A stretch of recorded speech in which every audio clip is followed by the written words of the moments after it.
At a time when some Jamaicans proudly declare themselves side chicks and side men, two local attorneys are cautioning singles embracing the common law status to think twice. This after a ruling in the courts recently that left one woman feeling disenfranchised and denied her claim to assets acquired during a common law relationship of 12 years.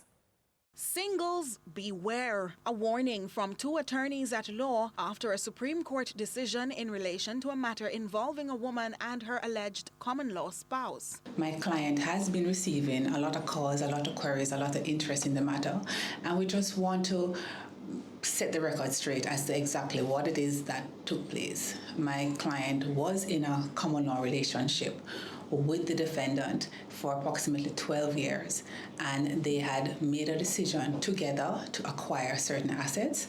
The relationship broke down in 2018, and the claim related to my client's attempt to obtain a portion of the assets after the breakdown of the relationship. The attorney says her client wanted to be declared the man's spouse and sought a 50% share of the assets they acquired together. She says the declaration was, however, not honored by the court. Subsequently, a judgment was issued and an appeal sought by the client's lawyers. To guide now anybody making an application for a declaration of this sort at the Supreme Court, you have to be very clear in relation to your status. You're a single man, you're a single woman. It has to be specifically pleaded in order to satisfy the court that yes, you are in fact single. And then now the court will go on to consider whether or not you are cohabiting and whether or not you satisfy the other requirements of PROSA.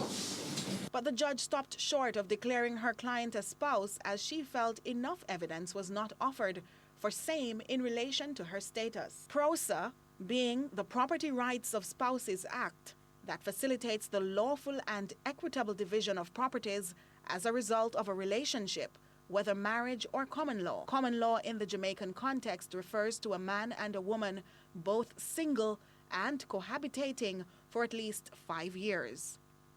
You have to ensure that you protect yourself financially. Ensure that if you're acquiring assets together, that your name is also registered as a legal title owner. Because unlike a marriage where if there is a divorce, you become entitled to 50% of the matrimonial home, if you're in a common law relationship, a court has to declare you as being a spouse before you become entitled. So you have to go through a process of proving that you're entitled. So if you wish to avoid all of that, the best thing to do is to ensure that you are registered as a title owner on any assets that you pool your resources together to purchase.